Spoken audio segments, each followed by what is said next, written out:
यह कहानी है कि जब एक चीता एक बड़े वाइल्ड बीस्ट पर हमला करता है तो असल में क्या होता है और क्यों यह तेज दौड़ वाला दांव जितना आसान दिखता है उतना होता नहीं है। इस वीडियो में हम काली चीता बनाम बड़ा वाइल्ड बीस्ट जैसी कहानी के पीछे की सच्चाई, असली खतरे और पक्की जानकारी समझेंगे। सबसे पहले एक जरूरी बात, काली नाम की किसी खास जंगली चीता के बारे में जिसने वाइल्ड बीस्ट का शिकार किया हो, ऐसा कोई पक्का रिकॉर्ड बड़े रिसर्च प्रोजेक्ट्स में नहीं मिलता। इसलिए यहाँ काली एक सामान्य जंगली चीता का नाम है और जो भी जानकारी आप सुनेंगे वह वैज्ञानिक शोध पर आधारित है। अब बात करते हैं चीते की।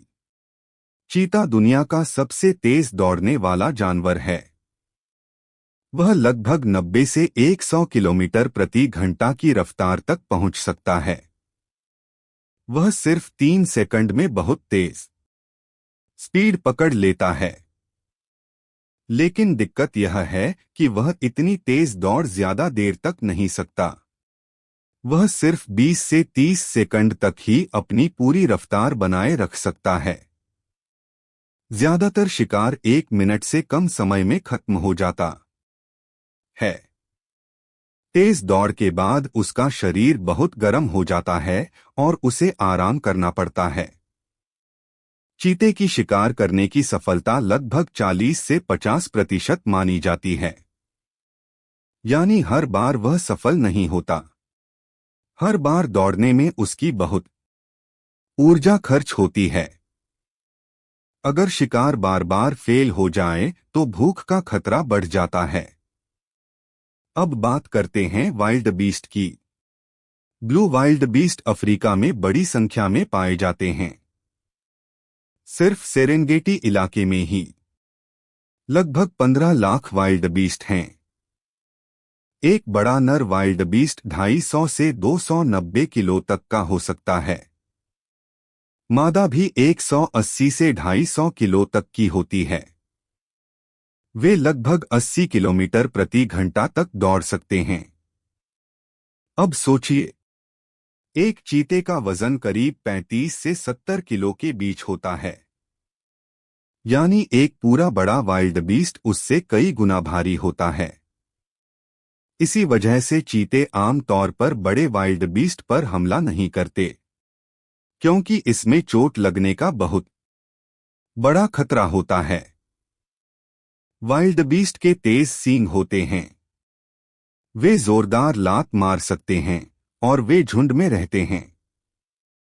जंगल में चीते के लिए छोटी सी चोट भी जानलेवा हो सकती है। अगर उसकी टांग टूट जाए तो वह जिंदा नहीं रह पाएगा। तो फिर चीता किसका शिकार करता है? वह आम तौर पर 20 से 60 किलो के जानवरों का शिकार करता है, जैसे गजेल, इम्पाला और वाइल्ड बीस्ट के छोटे बच्चे। जनवरी से मार्च के बीच वाइल्ड बीस्ट के बच्चे पैदा होते हैं। जन्म के समय उनका वजन लगभग 18 से 20 किलो होता है।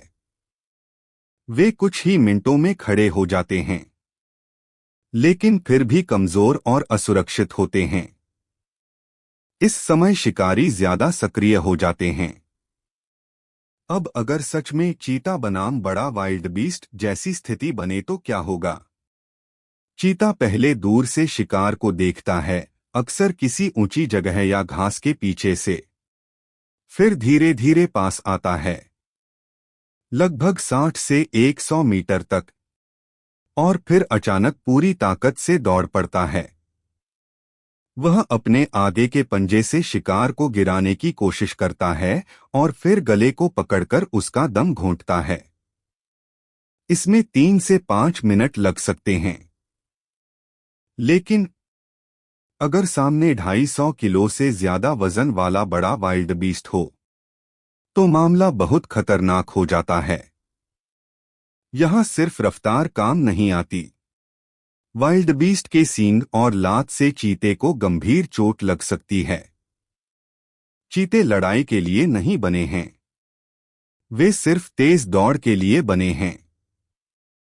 और मान लीजिए कि चीता शिकार कर भी ले तो भी खतरा खत्म नहीं होता। शेर और लकड़बग्घे अक्सर उसका शिकार छीन लेते हैं, इसलिए चीता उनसे लड़ाई करने से बचता है। अफ्रीका के सेरेंगेटी, मासाई मारा और क्रूगर जैसे इलाकों में चीते और वाइल्ड बीस्ट आमने सामने आते हैं, लेकिन फिर भी बड़े वाइल्ड बीस्ट को निशाना बनाना बहुत दुर्लभ है। खतरा बहुत बड़ा है। आज चीते की संख्या कम हो रही है, जंगल कम हो रहे हैं, इंसानों से टकराव बढ़ रहा है और अवैध शिकार भी एक बड़ी समस्या है। दूसरी तरफ संरक्षित इलाकों में वाइल्ड बीस्ट की संख्या अभी भी काफी स्थिर है।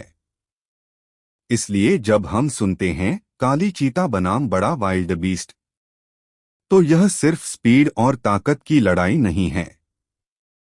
असल में यह समझदारी की बात है। जंगल में सिर्फ तेज होना काफी नहीं है, जिंदा रहने के लिए सही शिकार चुनना सबसे जरूरी है।